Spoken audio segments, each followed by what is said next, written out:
So today I'm going to read a chapter from a book called The Boy at the Back of the Class by Anjali Ralph. So the blurb on the back says, "There used to be an empty chair at the back of my class, but now a new boy called Ahmet is sitting in it.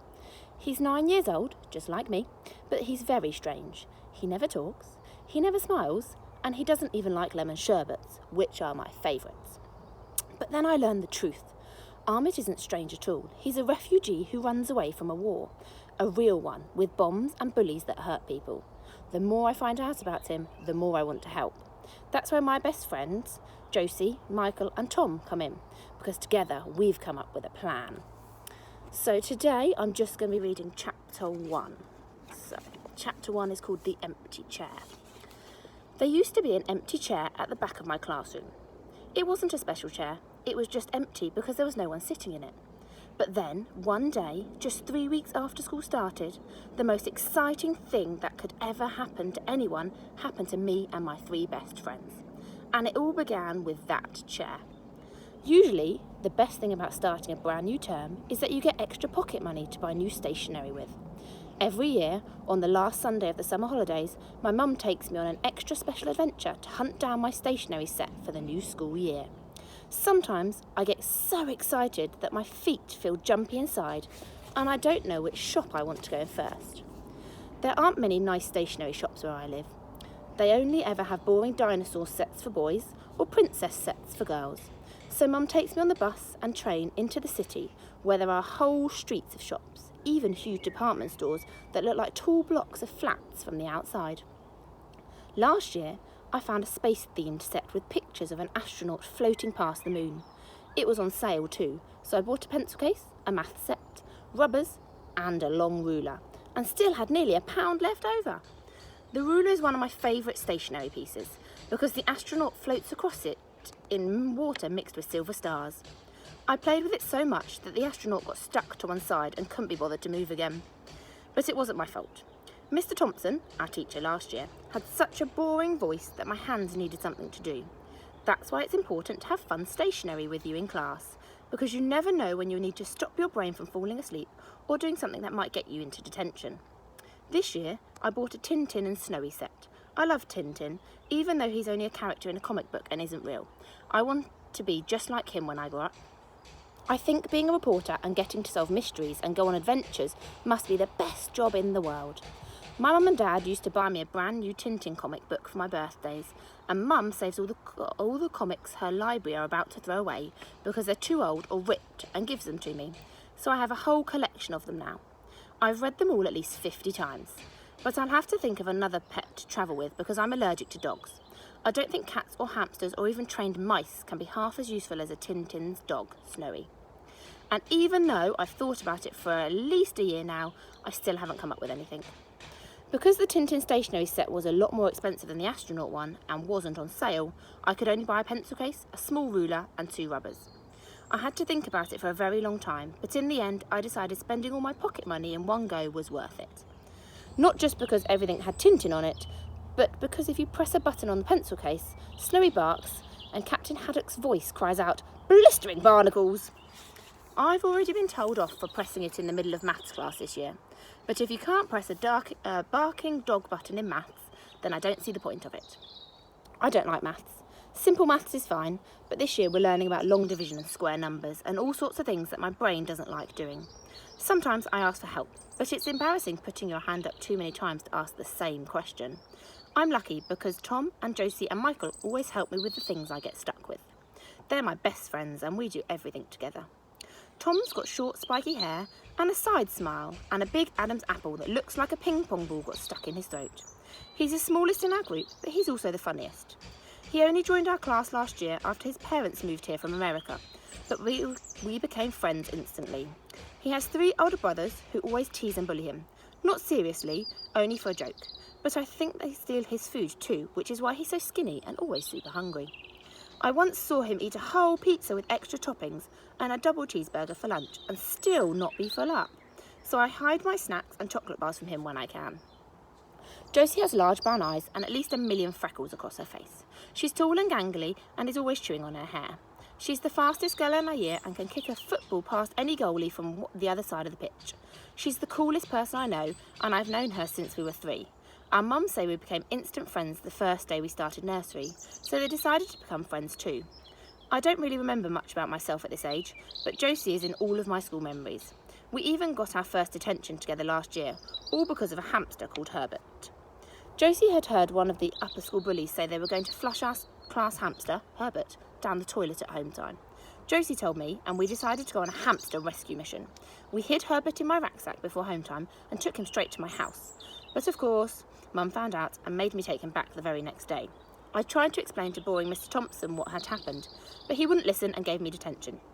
And even though she didn't have to, Josie stood up and said she had helped to steal Herbert too, just so we could go to detention together. You know a friend's a best friend when they're willing to sit in detention with you. Michael has the newest, puffiest afro out of all the boys in our year. Most people think he's weird, but not us.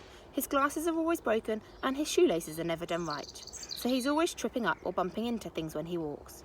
But we're all so used to it now that we never notice. He's mostly quiet, but when he does say something, grown-ups usually look impressed and say that's an ingenious or insightful, or use other strange words beginning with in. I don't know what they mean, but I guess they mean he's clever.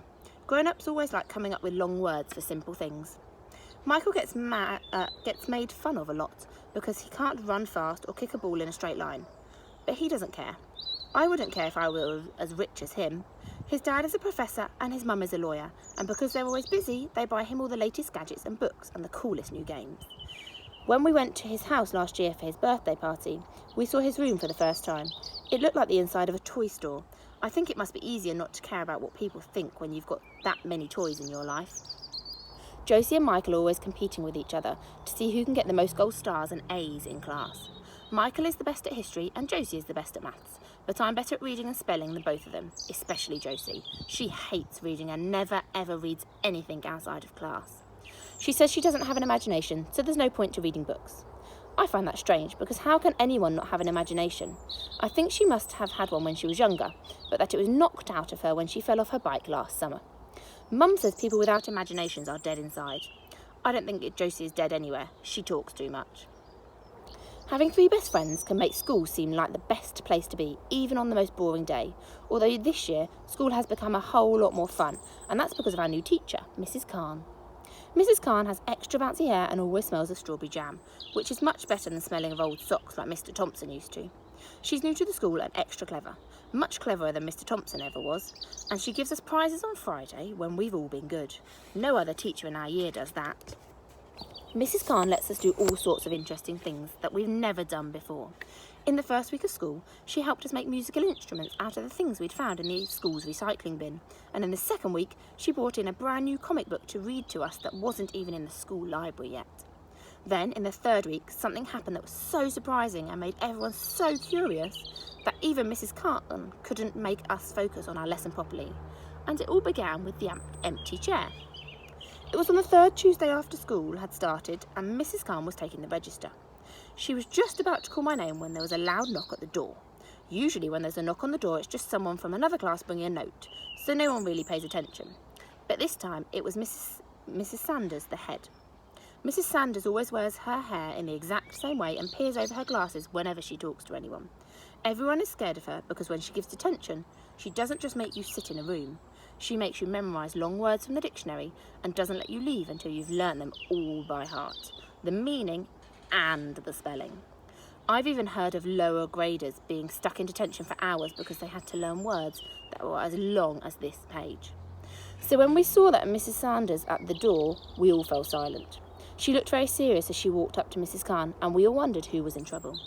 After she had whispered and nodded for a few seconds, she suddenly turned around and, peering over her glasses at us, pointed to the empty chair at the back of the class.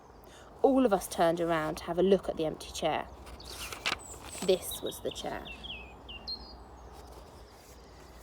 As I said, it was a pretty ordinary chair, and it was empty because a girl called Dina left our class at the end of last year to move to Wales.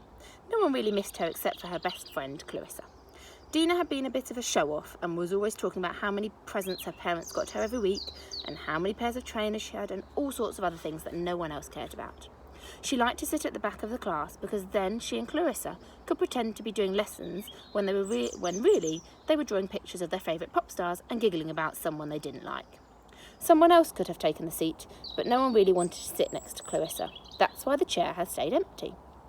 After whispering for a few seconds with Mrs. Khan, Mrs. Sanders left the room. We expected Mrs. Khan to say something, but she seemed to be waiting, so we waited too.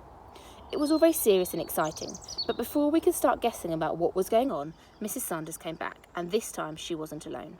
Standing behind her was a boy none of us had ever seen before. He had short dark hair and large eyes that hardly blinked, and smooth, pale skin. "Everyone," said Mrs. Khan, as the boy went and stood next to her, "this is Ahmed, and he'll be joining our class from today. He's just moved to London and is new to the school, so I hope you'll all do your very best to make him feel welcome." We all watched in silence as Mrs. Sanders led him to the empty chair. I felt sorry for him because I knew he wouldn't like sitting next to Clarissa very much. She still missed Dina, and everyone knew she hated boys. She says they're stupid and smell. I think it must be one of the worst things in the world to be new to a place and have to sit with people you don't know, especially people that stare and scowl at you like Clarissa was doing. I made a secret promise to myself right there and then that I would be friends with the new boy. I happened to have some lemon sherbets in my bag that morning, and I thought I would try and give him one at break. I would also ask Josie and Tom and Michael if they would be his friends too. After all, having 4 new friends will be much better than having none, especially for a boy who looked as scared and as sad as the one now sitting at the back of our class. So that's it for chapter 1. I'll be back another day to read chapter 2. See you later.